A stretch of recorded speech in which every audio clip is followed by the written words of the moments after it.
मेरे को जब इंटरव्यू को कॉल भी नहीं आया, सब फ्लुएंट ही हो गया था साथ में, तो वो बेस्ट पार्ट था। वीजा के महालक्ष्मी पैर रखने से पहले भी कॉल किया था, सर मेरा वीजा आ जाएगा ना। तभी भी मैंने श्योरिटी मिली कि आ जाएगा, कोई इशू नहीं है, आप रख दो पैर, अंदर जाओ करके। तो आप मुंबई से हो, हम सूरत से हैं, तो आपने मुंबई में किसी एजेंट को क्यों हायर नहीं किया था स्वप्निल, क्या रीजन था? सर मुंबई में कम करके ऐसे एजेंट जो है, वो लाइक मोस्ट ऑफ करके बोलते हैं कि आपको आपका नहीं होने वाला, आपको प्राइवेट ही करना पड़ेगा private, but you was like public में हो जाएगा, कोई इश्यू नहीं है। और आपको हमारे यहाँ से पेपर वर्क कैसा लगा, यूनिवर्सिटी एप्लीकेशंस एपीएस के लिए? सर एकदम एकदम फ्रीली, एकदम अच्छा था। एपीएस ला तो मेरे को बोलूँ मैं एकदम, मतलब इतना एपीएस को इतना फास्ट है, मैं देख रहा हूँ अभी लोगों का जो भी बिना कंसल्टेंसी के कर रहे थे, उनको मैक्स टू मैक्स कभी किसी किसी को 1 साल लग रहा है, 6 महीना लग रहा है। बट टू बी ऑनेस्ट मेरे को एपीएस में 1.5 मंथ से भी कम लगा। एपीएस बहुत तेल में एमएल। इसमें ऐसा सीन था कि वीजा में मोस्ट ऑफ करके कवर लेटर में फोकस करते हैं, एसओपी और कवर लेटर, और मेरा आईएलटीएस का बैंड कम था, तो मेरे को 70-80% चांसेस की इंटरव्यू कॉल आ गई। बट गारंटी से मेरे को ऐसा लगता है जो कवर लेटर आपने बनाया था that was the best one, तो इसलिए मेरे को अभी इंटरव्यू तो नहीं आया। ओके, कोई इंटरव्यू नहीं, डायरेक्टली वीजा अपना? डायरेक्ट डायरेक्ट वीजा है, जो फर्स्ट काउंसलिंग होता है दैट विल बी बेस्ट, आगे जो जो भी आने वाला है। जो जर्मनी जाना चाहते हैं, जर्मन पब्लिक यूनिवर्सिटी में जाना चाहते हैं, वो या स्टूडेंट्स को क्या कहना चाहोगे तो जी? करना है तो जल्दी करो, और नहीं करे तो आपकी इधर से करे, हो जाएगा, एकदम श्योरिटी है। Okay, so big congratulations, Swapnil, for your German student visa, and that too with a German public university. Thank you so much sir. Done. So Swapnil, सबसे पहले आप हमारे व्यूअर्स को आपकी प्रोफाइल बताइए, दैट इंडिया में आपका परसेंटेज क्या है, क्या आईएलटीएस का स्कोर है इंडिया में, आप कौन सी ब्रांच से हो from engineering, and at the end even आपने जर्मन सीखी है तो कौन से लेवल तक आपने जर्मन सीखी है? ओके सर मेरा, मैंने बैचलर्स इन मैकेनिकल इंजीनियरिंग किया था, सीजीपीए 7.13 है, और आईएलटीएस में 6 बैंड है ओवरऑल, ओवरऑल सब में 6 ही मॉड्यूल है। में क्या है अपने पास? क्या बोले सर? ईच मॉड्यूल में आईएलटीएस में क्या है अपने हाँ पास? 6 है, ओवरऑल 6 है। और प्लस मैंने मेरे को जब इंटरव्यू को कॉल भी नहीं आया, सब फ्लुएंट ही हो गया था साथ में, तो वो बेस्ट पार्ट था। जर्मन लैंग्वेज है? हाँ मैंने सर अभी A1 का, वही बोला ना, एग्जाम दे रहा हूँ अभी, तो A1 का ही हो जाएगा तो बेटर रहेगा, अच्छा होगा। ठीक है, गॉट इट। अभी स्वप्निल, आप हमारे व्यूअर्स को ये बताइए that what was the reason that आपने जर्मनी क्यों सिलेक्ट किया over any other country, any other study abroad destination? Why not UK, why not Canada, why not USA, why not Australia, why Germany? Sir from the start Germany के लिए reviews बहुत अच्छे थे, और मैंने जो उनका एजुकेशन सिस्टम देखा, it was the best for all, so I thought it will be best. और मेरे कई फ्रेंड आपके थ्रू ही गए, अभी मैंने नाम भी बोला आपको, तो उससे मेरे को पता चल गया रिव्यूज रिव्यूज, तो जर्मनी वॉज द बेस्ट, उनका एजुकेशन क्वालिटी वो एकदम अच्छा है। ठीक है, गॉट इट। एंड स्वप्निल, अभी आप एक साल से हमारे साथ जुड़े हुए हो पूरे प्रोसेस के लिए, ठीक है? बिकॉज पब्लिक यूनिवर्सिटी का जो प्रोसेस होता है, एक तो first of all this is the lengthy process. हाँ जब भी हम लोग पब्लिक यूनिवर्सिटी में एप्लीकेशन करते हैं तो उससे पहले बहुत सारे एकेडमिक डॉक्यूमेंट्स रिक्वायर्ड होते हैं। यूनी में एप्लीकेशन करने से पहले एपीएस हो गया, यूनी असिस्ट हो गया, अरे आपका आईएलटीएस हो गया, आपके बैचलर्स के सारे डॉक्स हो गए, लेटर ऑफ रिकमेंडेशन हो गए, डन। ओके, सो हाँ sir. Coming to the main point that Germany में जो डॉक्यूमेंटेशन का पार्ट होता है वो बहुत लंबा होता है, बिकॉज बिफोर एप्लीकेशन ही हमें आईएलटीएस का रिजल्ट चाहिए, सारे प्रोफेसर्स के लेटर ऑफ रिकमेंडेशन चाहिए, हमें पब्लिक यूनि में अप्लाई करना है तो उससे पहले हमें एपीएस सर्टिफिकेट चाहिए, उसके सिवाय बैचलर्स की सारे सेमेस्टर की मार्कशीट, ट्रांसक्रिप्ट, प्रोविजनल डिग्री। सो आपको ये सारी चीजें कलेक्ट करने में कितना टाइम लगा था इनिशियली, जब हमने आपका ऑफिशियल पब्लिक यूनि में जब एप्लीकेशन पंच किया था, उससे पहले आपको कितना टाइम लगा था ये डॉक्यूमेंट अरेंज करने के लिए? Sir max to max more than 1 month ही था, 1 मंथ 2 मंथ तो लगा ही मेरे को उसमें, वन मंथ से टू? सारे, हाँ, जी, सारे गॉट इट। डॉक्यूमेंट्स अरेंज करने के लिए। एंड स्वप्निल, कोई भी स्टूडेंट जो जर्मनी जाना चाहता है, एक जर्मन पब्लिक यूनिवर्सिटी में पढ़ना चाहता है, आप आपके एंड से उनको क्या कहना चाहोगे, क्या एडवाइस रहेगी कि उनको एटलीस्ट ये टाइम स्पेंड से पहले सारा प्रोसेस, सारा पेपर वर्क चालू कर देना चाहिए?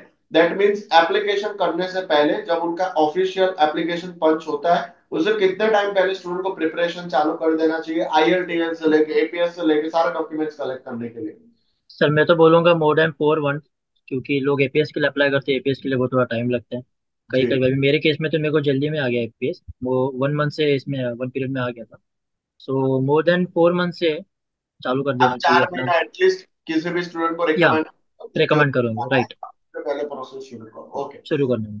एंड आपने जर्मनी के बारे में फर्स्ट टाइम कैसे डिस्कवर किया था दैट ओके जर्मनी में भी फ्री एजुकेशन है, जर्मन पब्लिक यूनिवर्सिटीज है, वहाँ पे मैकेनिकल इंजीनियरिंग के लिए बहुत सारे कोर्स ऑप्शंस अवेलेबल है जिसकी ट्यूशन फीस 100 यूरो से भी बिलो होती है। तो फर्स्ट टाइम बिल्कुल। आपने कैसे ये सर डिस्कवर मैंने सच बोलूँ तो मेरे को इतना आइडिया नहीं था जर्मनी के बारे में, मैंने सुना था तो था फ्री में।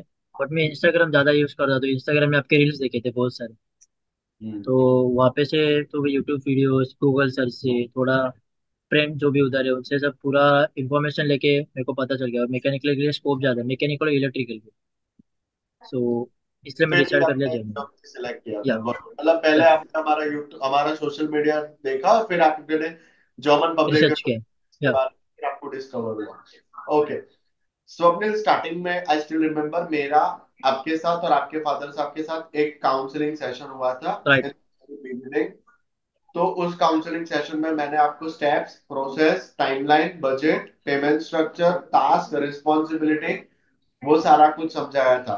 सो आप अपने आप को 6 महीना या जितना टाइम से आप हम हमारे साथ जुड़े हुए हैं वो टाइम आप पीछे लेके जाओ। अब जो फर्स्ट काउंसलिंग सेशन हुआ था वो आप याद करो, वो आपके लिए कितना इंपॉर्टेंट था, वो कितना इम्पैक्ट आपके लिए प्ले करता है पूरी जर्नी के लिए।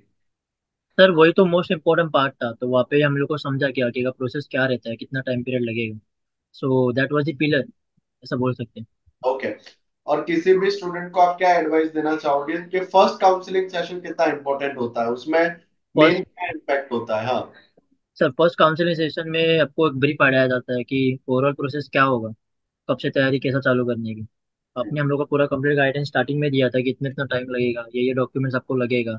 तो आपने बोला था, इसलिए मैंने कॉलेज यूनिवर्सिटी से एलओआर लिया।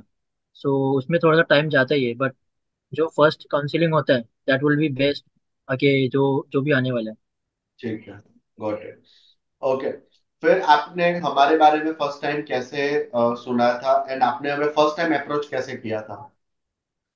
सर फर्स्ट टाइम मैंने सच्ची बोलो तो मैंने इंस्टाग्राम पे देखा था, रील्स देखा था। तो आपके रील्स के बाद I got your number from the Instagram, तो मैंने आपको व्हाट्सअप कांटेक्ट किया। उसी दिन मैंने आई गेस आपको कॉल भी किया था, दैट विल बी संडे था। तो मैंने आपको पूछा था सर आप फ्री हो गया, आपने बोला कोई बात नहीं है, बात किए क्या हुआ करके। तो संडे के टाइम आपको मैंने कॉल किया था। तो तभी से अपना कांटेक्ट चालू हुआ, फिर आई विजिटेड वंस वहाँ पे, तो क्लियर आइडिया, ब्रीफ और आइडिया मिल संडे गया। को जो पहला कॉल हुआ था उसमें वो डिटेल्ड कॉल था या फिर ऊपर ऊपर से था? सर डिटेल कॉल था, तभी भी आपने वीडियो कॉल किया था, वीडियो मेरे को अभी भी याद है, वीडियो कॉल पे हम लोग बात कर रहे थे। तो आपने हम लोग को बोला था कि ये प्रोसेस है। फिर मैं आपका एक मीटिंग ज्वाइन किया था वहाँ पे, काउंसलिंग ही था काइंड ऑफ, हाँ। मतलब ग्रुप मीटिंग था वो, वहाँ पे ज्वाइन किया था। ठीक तो है। स्टार्टिंग फर्स्ट मीटिंग में भी डिटेल ही था पूरा। ठीक है, गॉट इट। अभी उसके बाद आप हमारे ऑफिस पे भी पापा को लेके आए थे बिफोर एनरोलमेंट, वो भी आपने काउंसलिंग अपने ऑफिस आके किया था। तो आप मुंबई से हो, हम सूरत से हैं, तो आपने मुंबई में किसी एजेंट को क्यों हायर नहीं किया था स्वप्निल, क्या रीजन था? सर मुंबई में कम करके ऐसे एजेंट जो है, वो लाइक मोस्ट ऑफ करके बोलते कि आपको आपका नहीं होने वाला, आपको प्राइवेट ही करना पड़ेगा, प्राइवेट पड़ेगा। But you was like public में हो जाएगा, कोई इश्यू नहीं है। और एक्टिविटीज पे मैंने फोकस किया तो उसके हिसाब से मैंने सोचा कि एक बार मतलब ये करते हो, मेरे फ्रेंड्स ने भी बहुत कुछ आपके इधर से किए। तो आई थॉट ये बहुत अच्छा आइडिया है कि सबका साथ में आपके हो। पास ही आने करके, इसलिए मैंने लगा कि आपके पास एक बार ये करते हैं। ठीक है, गॉट इट। अभी या उसके बट दैट बाद वाज द राइट चॉइस। और आपको हमारे यहाँ से पेपर वर्क कैसा लगा यूनिवर्सिटी एप्लीकेशंस एपीएस के लिए? सर एकदम एकदम फ्रीली, एकदम अच्छा था। एपीएस ला तो मेरे को बोलूँ एकदम, मतलब इतना एपीएस को इतना फास्ट है, मैं देख रहा हूँ अभी लोगों का जो भी बिना कंसल्टेंसी के कर रहे थे उनको मैक्स टू मैक्स कभी किसी किसी को 1 साल लग रहा है, 6 महीना लग रहा है। बट टू बी ऑनेस्ट मेरे को एपीएस में 1.5 मंथ से भी कम लगा। एपीएस बहुत एल पास एक एक दो, हाँ, 1 महीने से बस 1-2 दिन आगे होगा। जी, गॉट इट। एंड उसके बाद अगर हम लोग बात करें तो वीजा का सीवी, वीजा का SOP, covering letter, finance overview, जो पूरा वीजा फाइल हम लोग डिजिटली किसी भी स्टूडेंट को प्रोवाइड करते हैं। और वीजा फाइल के हाँ, साथ जो हमारे जो कॉन्फिडेंस आता है, अश्योरेंस आता है दैट यस आपका 100% वीजा आ जाएगा। आपकी आ जाएगा। यूनिवर्सिटी में जो भी रिक्वायरमेंट्स हो वो सारे मीटअप, चाहे जर्मन लैंग्वेज का हो चाहे इंग्लिश का हो, चाहे किसी डॉक्यूमेंट्स का हो, या किसी पर्टिकुलर ईसीटीएस फॉर्म फिलअप का हो, या फिर एप्लीकेशन फॉर्म्स हो, तो उसका एश्योरेंस और वीजा का एश्योरेंस हमारे यहाँ से आपको कितना कॉन्फिडेंस मिलता है? इसमें ऐसा सीन था कि वीजा में मोस्ट ऑफ करके कवर लेटर में फोकस करते हैं, एसओपी और कवर लेटर। और मेरा आयल्स का बैंड कम था, तो मेरे को 70-80% चांसेस की थी इंटरव्यू कॉल आ गई। बट गारंटी से मेरे को ऐसा लगता है जो कवर लेटर आपने बनाया था that was the best one, तो इसलिए मेरे को अभी इंटरव्यू तो नहीं आया। ओके, कोई इंटरव्यू नहीं, डायरेक्टली वीजा अपना डायरेक्ट डायरेक्ट वीजा आया, नो ठीक। इंटरव्यू। और आपको कैसे पता चला दैट वीजा फाइल सबमिट करने के बाद इंटरव्यू भी आता है? सर मैंने बहुत मतलब अभी होने के बाद ग्रुप में ऐड होते हैं इधर उधर, तो उसमें से ग्रुप के लोग बोलते हैं कि मेरे को आया, कॉल आया, वो आया, हम लोग तो मैंने दूसरे वैसा जो देखा था। स्टूडेंट को इंडो जर्मन में दूसरे स्टूडेंट रजिस्टर थे नहीं, या। उनको इंटरव्यू के कॉल्स आते हैं, अपने यहाँ पे हाँ, कोई इंटरव्यू का कॉल नहीं। अपने यहाँ तो नहीं आया था किसी को। ठीक है। और वीजा का सीवी एसओपी कवरिंग लेटर जब आपने रीड किया तो आपको कैसा लगा था पर्सनली? सर एकदम एक नंबर था सर, सच्ची में मेरे को पर्सनली बोले तो मेरे को अच्छा लगा। तो ठीक है। मैंने अभी उस टाइम भी आपको बोला था मेरे बना है। जी, गॉट इट। एंड आप पूरे प्रोसेस के लिए आप दूसरे स्टूडेंट्स को क्या कहना चाहोगे, जो जर्मनी जाना चाहते हैं, जर्मन पब्लिक यूनिवर्सिटी में जाना चाहते हैं, इंग्लिश टॉक प्रोग्राम में जाना चाहते हैं, अभी जो नया इनटेक अभी ओपन होने वाला है, दैट इज समर सेमेस्टर 2025, आप वो या स्टूडेंट्स को क्या कहना चाहोगे?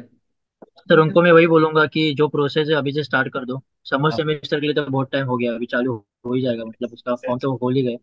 जी। तो करना है तो जल्दी करो, और नहीं तो विंटर के लिए ट्राई करना, बट करे तो आपकी इधर से करे हो जाएगा एकदम श्योरिटी है। और मेरे भी एक दो दोस्त है मुंबई से ही, मैं उनका आपका नंबर कांटेक्ट शेयर करने वाला हूँ, वो भी जी। आपसे कांटेक्ट करेंगे। जी एक है सर गुजरात से ही है, कुणाल जायसवाल करके, तो आपसे कांटेक्ट करने वाला, मैं उसका नंबर शेयर किया आपका। जी मैम। बट एक नंबर था। Thank you. And secondly, at the end आप रेटिंग क्या देना चाहोगे? One at the lowest, ten at the highest for the entire process. And I still remember आपका और आपके पापा का वीजा फाइल सबमिट से पहले भी कॉल था कि वीजा 100% आ जाएगा यही डॉक्यूमेंट्स के ऊपर, और मैंने बोला था हाँ भाई आप सबमिट करो, 100% वीजा आ जाएगा। सर मैंने तो वीजा के महालक्ष्मी पैर रखने से पहले भी कॉल किया था, सर मेरा वीजा आ जाएगा ना। तभी भी मैंने श्योरिटी मिली कि आ जाएगा, कोई इशू नहीं है, आप रख दो पैर अंदर जाओ करके।